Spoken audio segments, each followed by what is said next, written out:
padres aún se acercaron a Cristo, mis hermanas se acercaron a Cristo. Y yo pude experimentar esto. Y hoy quería compartirles acerca de el peligro de salir de la presencia del Padre. En Lucas 15, del 12 al 13, nos habla y nos dice: el menor de ellos dijo a su padre: Padre, dame de la parte de los bienes que me corresponde, y les repartió los bienes. No muchos días, juntándolo todo, el hijo menor se fue lejos a una provincia apartada y ahí desperdició sus bienes viviendo perdidamente. Cuando yo conozco a Cristo, yo me encontré con este versículo y yo entendí que yo era ese hijo, que con lo que yo tenía de mis padres o de mi trabajo, lo que hice fue desperdiciarlo todo en lo que este mundo me podía ofrecer, buscando un gozo, buscando la paz, buscando llenar ese vacío que yo sentía en mi corazón. Pero ese vacío nadie lo podía llenar más que Jesús. Y tuve que entender que ese vacío solo lo puede llenar Jesús. ¿Cuándo lo entendí? Cuando toqué fondo.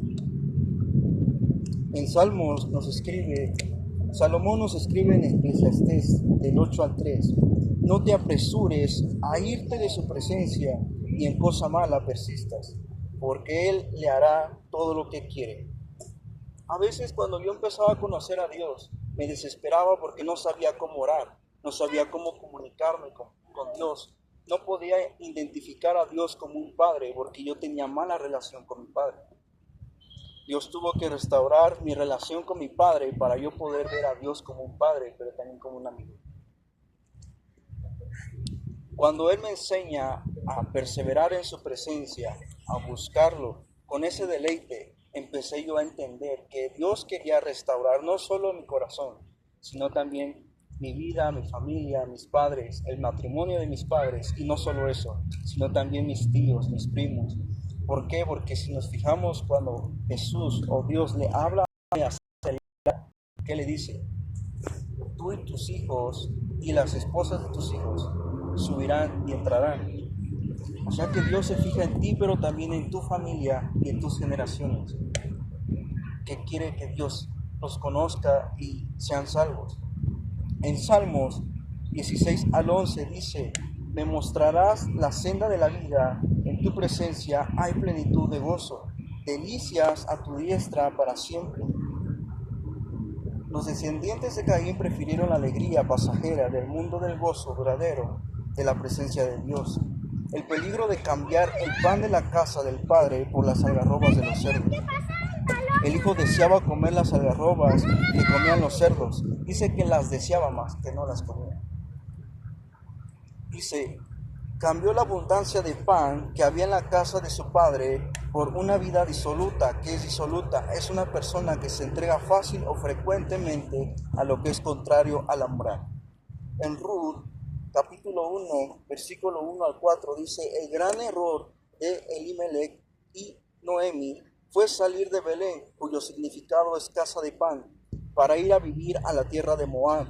No supieron esperar el momento de Dios que visitara a su pueblo con pan. Pero más adelante en Ruth, capítulo 1, versículo 6 dice: entonces se levantó con sus nueras y regresó de los campos de Moab, porque oyó en el campo de Moab que Jehová había visitado a su pueblo para darles pan.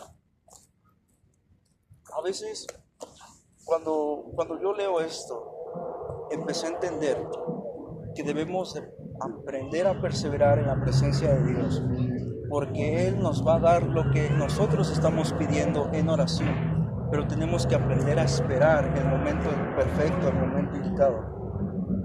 En Éxodo 23 al 20, capítulo 23, versículo 25 dice: mas Jehová vuestro Dios serviréis, y Él bendecirá tu pan y tus aguas, y yo quitaré toda enfermedad de en medio de ti. La acelerada decisión de regresar a la casa del Padre. El hijo pródigo decidió levantarse y regresar a la casa de su padre con un corazón arrepentido y quebrantado, con un corazón arrepentido y quebrantado.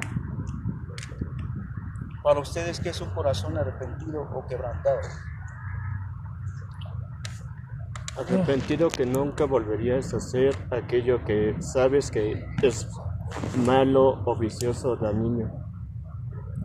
Un corazón quebrantado significa que aún tenemos el corazón completamente hecho pedazos. Está destrozado. Sí. Hay algunas cosas interesantes en la Biblia. Y es que muchas veces los hebreos, los judíos, llamaban a las cosas según la función que le daban, ¿no? Y ellos le asignaban significados a las letras. O sea, no es como nosotros hoy que una letra no significa nada, ¿no? Es solo, digamos, una representación de un sonido. Pero en el mundo judío, en el mundo hebreo, las letras tenían significado, ¿no? Eran como especie de jeroglíficos, por así decirlo, ¿no?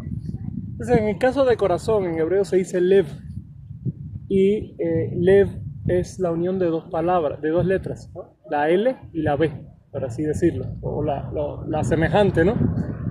La L, que es la lamet, significa callado, es el callado. De hecho, cuando uno ve la formita que tiene la lamet, es como el callado de un pastor.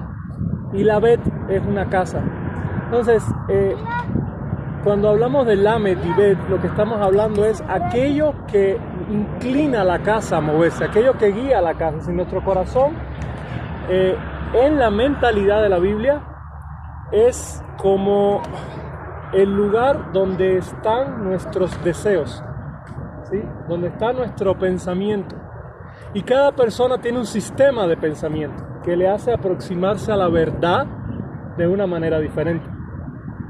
Entonces, en ese sentido, ¿sí? Un corazón quebrantado es cuando comprendemos, ¿sí? Que lo que nosotros creemos y nuestra manera de aproximarnos a las cosas y nuestra verdad no sirve, básicamente, ¿sí? No sirve para nada. Entonces, eso te va a darte cuenta que estás, digamos, en términos económicos, eres un pobre infeliz, ¿no? O sea, qué triste que te has pasado toda tu vida en una mentira, ¿sí? En una cosa injusta. Y ese pensamiento, ¿no? De que la verdad eres un desventurado, un pobre, un miserable, hace que te des cuenta que debes comenzar a aproximarte a las cosas de una manera totalmente diferente. Y eso te hace girar, dar la vuelta, ¿no? Y ese sentido de cambiar tu manera de pensar, en griego se dice metanoia, que es lo que se traduce como arrepentimiento. Y en hebreo se dice teshuvah. Entonces, cuando la Biblia te habla de un corazón quebrantado y arrepentido, es el proceso en el que el Espíritu de Dios te ha convencido de pecado, te ha convencido de una inclinación al mal que hay dentro de nosotros, de una naturaleza totalmente corrupta, que si sigues viviendo por ella, indiscutiblemente morirás. Y eso te hace replanteártelo todo, y cambiar todo, y cambiar nuestra manera de caminar. Nosotros estábamos caminando alejándonos de Dios. Cada día lo que hacíamos era alejarnos de Dios. Arrepentirse es girar, es en lugar de seguir alejándote, comenzar a aproximarte, ¿no? Y eso es algo que surge desde el interior, surge desde el corazón. Ahora ese callado, Dios es nuevo, totalmente nuevo, y tiene un espíritu nuevo, y nos va a guiar, el impulso de nuestro corazón va a ser Dios. Bueno, esa es mi opinión. Sí, no, está muy bien, porque justamente es lo que hizo el hijo pródigo. Dice en Lucas 15, 18 al 19, me levantaré e iré a mi padre, y le diré, Padre, he pecado contra el cielo y contra ti, ya no soy digno de ser llamado tu hijo, hazme uno como tus jornaleros. El hijo pródigo tuvo la decisión de levantarse e ir con su padre porque él reconocía su estado en el que él estaba.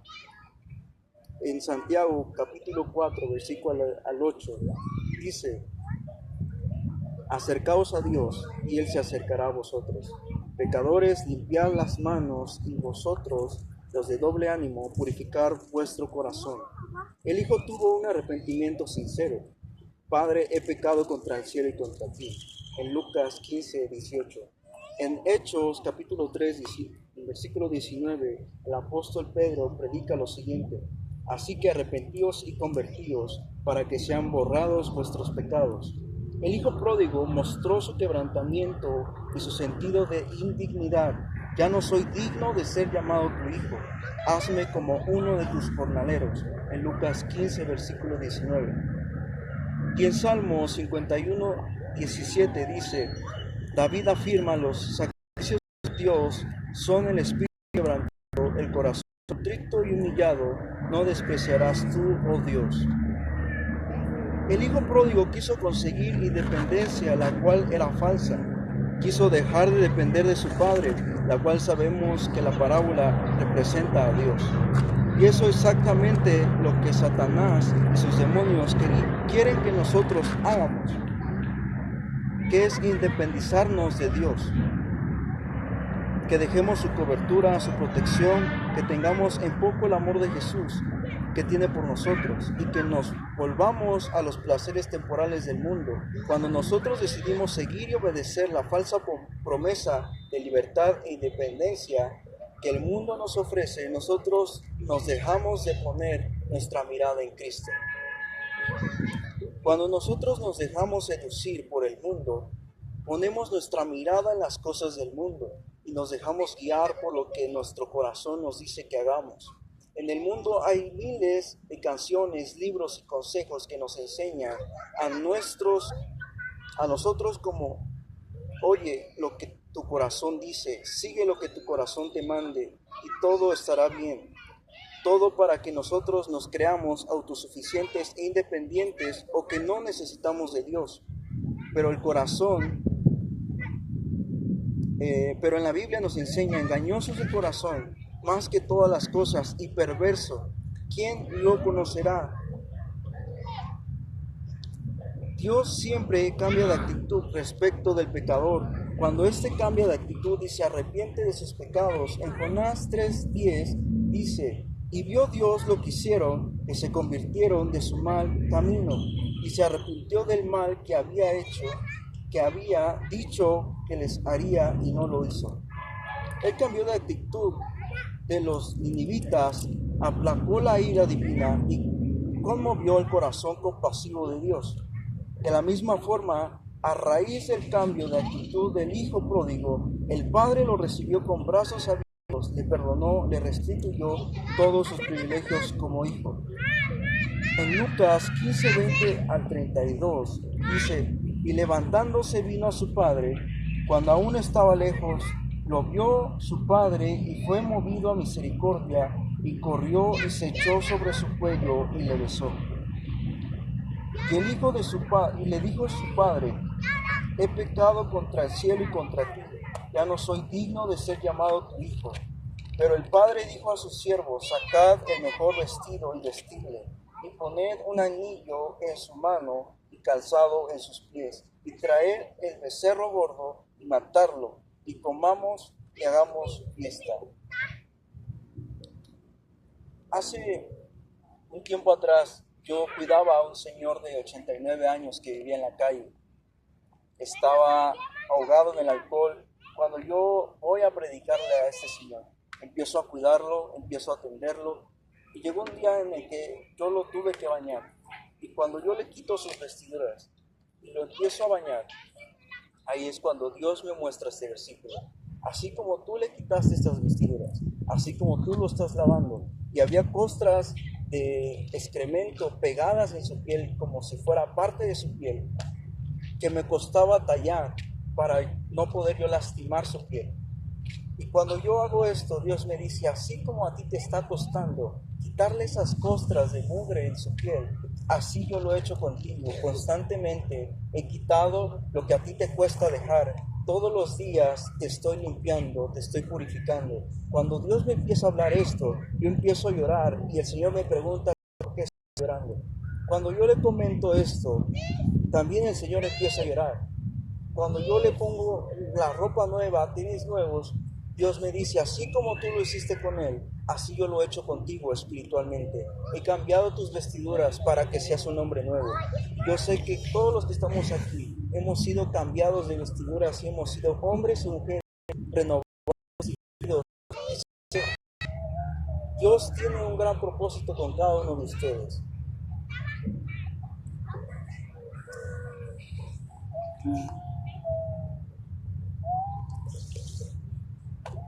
Porque este es mi hijo muerto, era ya revivido, se había perdido y es hallado. Y comenzaron a regocijarse.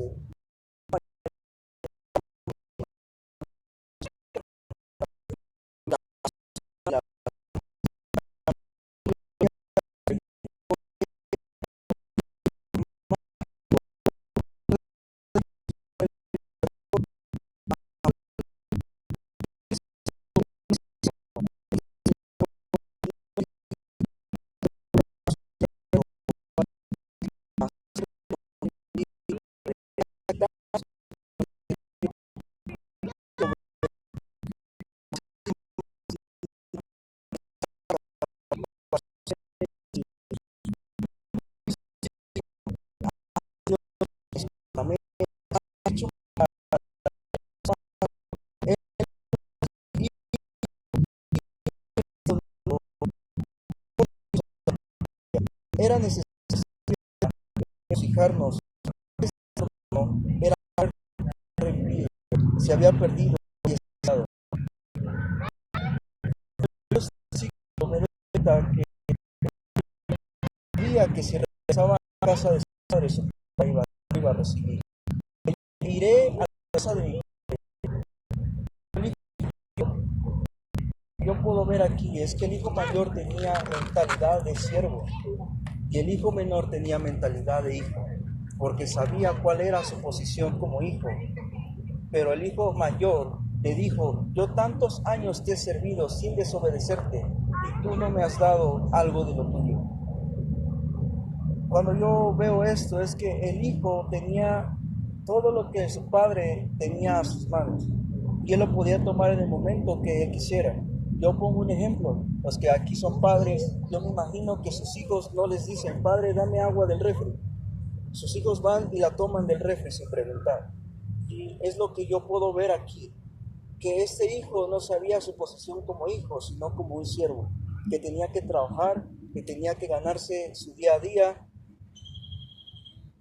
pero estaba enojado porque el hijo que se había malgastado todo, le habían hecho una fiesta y habían matado el becerro más gordo. A veces yo me pregunto, como iglesia, a veces nos enojamos porque alguien nuevo está creciendo o está siendo llevado a otros lugares o está llevando una forma tal vez a lo mejor más cercana con los pastores, con los líderes. Y a veces como cristianos nos molestamos el por qué está creciendo muy rápido o por qué lo pusieron en un lugar. Pero creo que nosotros debemos de gozarnos cuando alguien que estaba perdido vuelve a la casa de Dios y empieza a ser renovado y empieza él a conocer al Padre, empieza a conocer al Espíritu Santo y empieza a crecer. Nosotros debemos de gozarnos cuando nuestros hermanos empiezan a crecer espiritualmente. El hijo pródigo se dejó guiar tanto por lo que su corazón le decía que espiritualmente sus ojos fueron enceguecidos. No vio que lo que estaba haciendo le llevaría a destrucción. Este joven, dice la Biblia, que despreció todo cuanto tenía, viviendo perdidamente y con prostitutas. En Lucas 15:30 dice, pero cuando vino tu hijo, que ha consumido tus bienes con rameras, has hecho matar para él el becerro más gordo.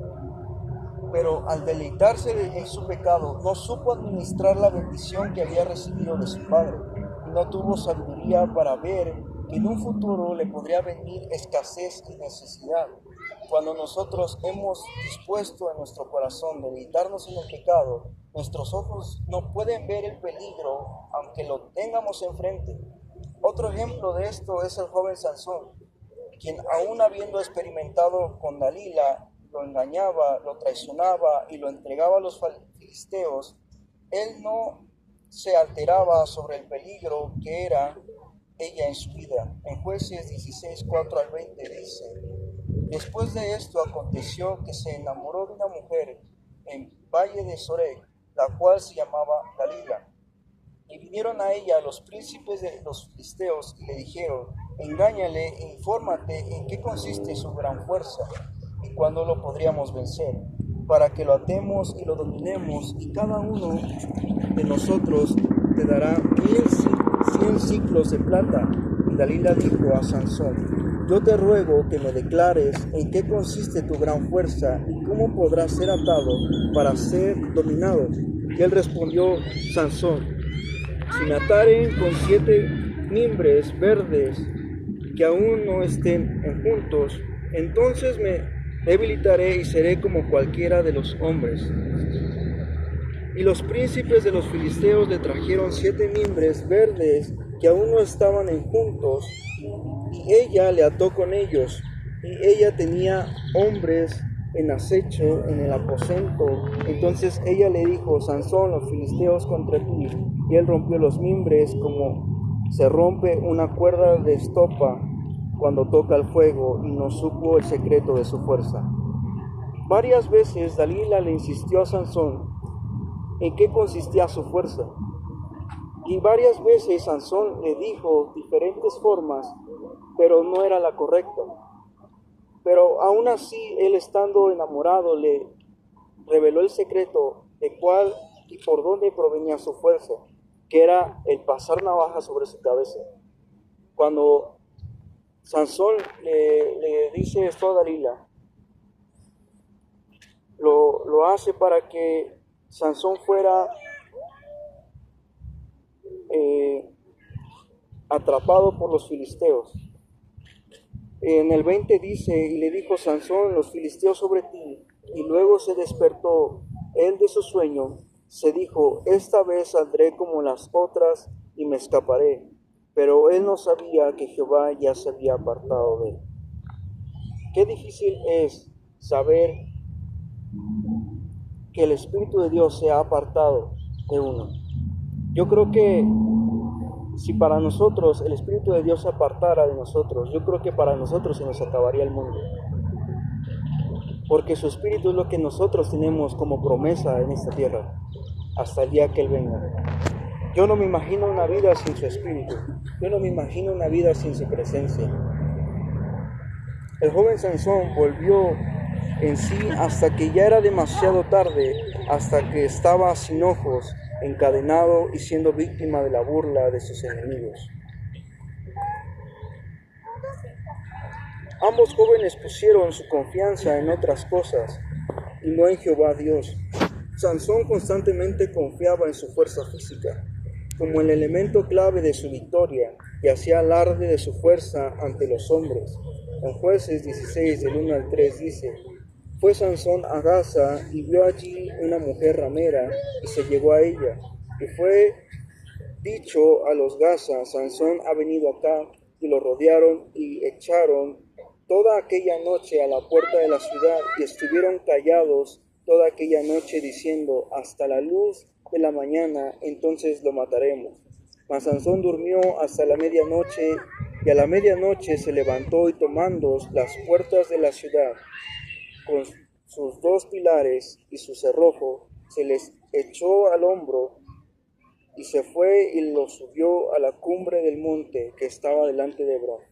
El hijo pródigo confió en que el dinero que había recibido producto de la venta de sus bienes siempre iba a estar con él, y que todo estaría bien por esa razón. Él confió en sus riquezas, aunque la Biblia declara la vanidad de las mismas. Aquí lo que yo quiero dar a entender es que a veces nosotros ponemos nuestra confianza en lo que nosotros sabemos o conocemos, pero no ponemos nuestra confianza en Dios. A veces nos confiamos en nuestras habilidades, en lo que sabemos trabajar o hacer, pero no ponemos esa misma confianza en Dios. A veces ponemos confianza en el trabajo y decimos: de aquí obtendré una ganancia, pero no sabemos si en ese trabajo se va a terminar antes de lo que nosotros pensamos, y no ponemos nuestra confianza en Dios. A veces ponemos la confianza en un médico y no ponemos la confianza en Dios.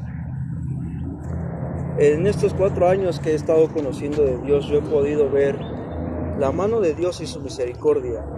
He visto muchos milagros, he visto paralíticos levantarse, he visto el cáncer desaparecer, el diabetes, he visto aún personas que tenían herpes, cómo desaparecían en el instante. He visto cómo Dios ha obrado en esas personas y he visto cómo esas personas han visto el poder de Dios y han puesto su confianza. Yo he puesto mi confianza en Dios. Cuando viene una crisis económica en mi casa, he puesto mi confianza en Dios. Cuando viene una enfermedad sobre mi casa, y he puesto esa confianza en Dios y decirle: Señor, yo sé que todo viene por un porqué. Yo sé que tú me vas a enseñar algo a través de esto, que es depender de ti, que es confiar en ti. Y hoy quiero que ustedes ya conocen el Evangelio, pero hoy quiero recordarles depender de Dios y confiar en Dios. Poner esa confianza en Dios en todo momento y en cualquier situación. Amén. Aleluya. ¿Puedo comentar algo? Sí. Rápidamente. Algo que es muy importante para que nosotros, como cristianos y las personas que también no conocen de Cristo, hay una gran diferencia entre, por ejemplo, lo que nuestro hermano hablaba ahorita es el arrepentimiento. El arrepentimiento, como bien nos lo comentaban hace rato de una manera espectacular, es cambiar de dirección. Sencillo, cambias de dirección. Vas caminando, si ya te arrepientes, no puedes seguir caminando en la misma dirección porque ya no estarías arrepintiéndote de seguir en esa dirección. Y algo que nosotros muchas veces confundimos es el arrepentimiento con el remordimiento.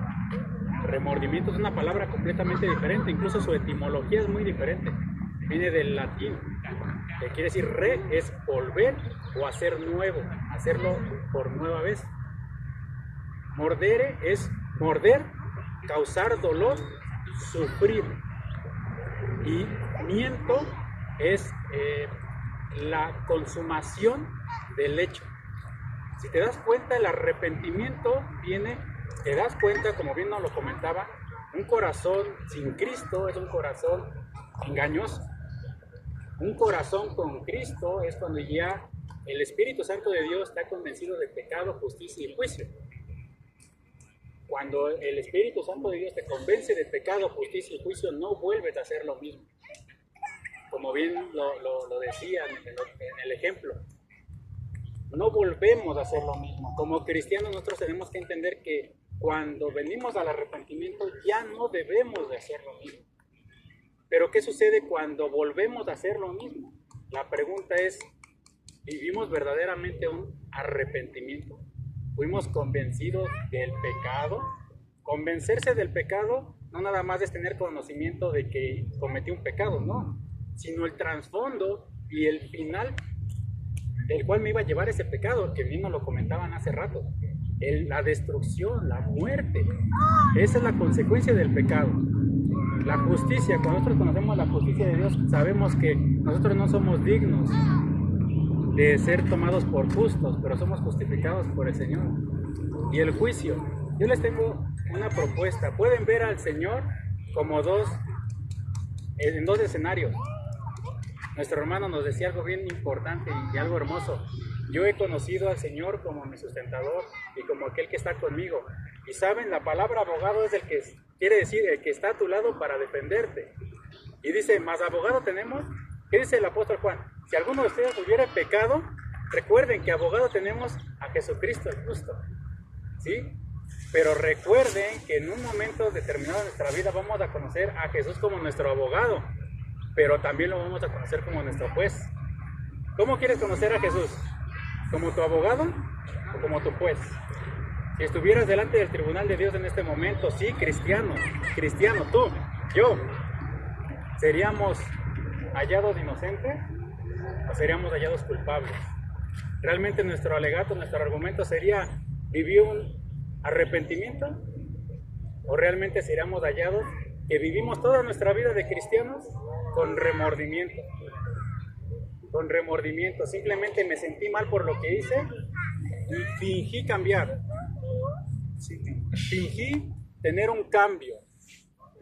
Traté de mentir a todo el mundo, incluso me quise mentir a mí mismo. Pero dice la Escritura, hombre, no te engañes a ti mismo, Dios no puede ser burlado. Y eso que siembras, de eso cosecharás. Y yo me siento muy edificado con la palabra que he recibido, con la contribución que escuché, porque puedo hacer una autocrítica a mi vida espiritual y decir, ¿realmente estoy viviendo el arrepentimiento en Cristo o estoy viviendo un remordimiento constante, un círculo vicioso de remordimiento en Cristo? La salvación es en Cristo, no cerca de Cristo, no próximo a Cristo. Recuerden, en la cruz estaba nuestro Maestro, nuestro Redentor en la cruz dando la vida por nosotros hasta la última gota de su sangre, y a un lado había dos ladrones que estaban, uno muy cerca de Cristo, cerca de la cruz, a un ladito, pero no pudo ser salvo porque no le reconoció. Y vimos a otro que se humilló y le reconoció. Podemos estar muy cerca de la cruz, como todos aquellos que dijeron, sí, crucifíquenle, crucifíquenle. Estaban cerca de la cruz, pero estaban lejos de Cristo. La salvación no es cerca de Cristo, la salvación es en Cristo. Y yo agradezco mucho por tu vida, agradezco porque esta palabra que nos has compartido ha sido de edificación para mí. Y yo sé que el Señor me trajo aquí porque tenía algo que hablar. Y les agradezco, sería mi comentario. Gracias, gracias a Dios. Hay algo que decía el hermano cuando daba su definición de la verdad al principio, y era ver el texto en el contexto, ¿no? Y yo pensando, ahora que el hermano, también doy muchas gracias a Dios por tu vida, ¿no? Y que en tu corta edad has tenido tantas experiencias, ¿no? Para con Dios. Dios te lo ha regalado, me gozo. Y yo me preguntaba, ahora que el hermano estaba diciendo esto, bueno, ¿y cómo puedo ser libre del remordimiento para vivir en el arrepentimiento, ¿no? Porque se parece a lo que el hermano dijo, algo que le pasó a Pedro, ¿no? Cuando estaba dando su primer discurso allá en el templo de Jerusalén, en el Pentecostés, que la gente se le acercaron y le dijeron, ¿qué tenemos que hacer para ser salvos, ¿no? Estaban compungidos, ¿no? Y cualquier persona de hoy en día diría, wow, Pedro estaba, ya mira dónde lo llevó, y sin embargo les digo, no, espérate, ustedes no han empezado ni por el primer paso. Arrepiéntanse, porque eso de estar compungido no les sirve, ¿no? Arrepiéntanse, compungido, remordido, hacerlo, creen, bautícense y recibirán el don del Espíritu Santo. Ya ven, hermano, la mentalidad de hijo, ¿eh? Se puede interrumpir, ¿no? Y Pedro le dice, y recibirán el bautismo del Espíritu Santo. Porque para la iglesia primitiva se era cristiano cuando se recibía la llenura del Espíritu Santo. Eso es el arra, lo llama Pablo. Es decir, la evidencia, la garantía de nuestra herencia. Y yo meditando en esto que tú decías, mi hermano, yo decía, bueno, ¿y cómo puedo ser libre? Y me recordaba la palabra que nos comenzaste compartiendo, y conoceréis la verdad. La verdad es un término que ha ido cambiando mucho de significado. Incluso ha cambiado tanto de significado que hay una disciplina en filosofía hoy. ¿Alguien había estudiado filosofía? ¿Tú habías estudiado filosofía? Está la veritología, o sea, es el estudio de la verdad. Hoy en día, las definiciones de verdad que se manejan son de una corriente posmoderna, ¿sí? Que comenzó por allá por los años 70 con un filósofo que se llamó François Lyotard. Y él dice que la verdad es relativa, ¿no? O sea, tú puedes ver un accidente desde un punto de vista y verlo de una manera, Violet por allá atrás lo puede ver desde otra. Pero si yo digo que la verdad es relativa, entonces estoy haciendo de ese concepto todo es relativo mi primer absoluto, todo es relativo. ¿Sí? O sea, hay cosas que son relativas. Por ejemplo, espérate, mi amor, por favor. Sí.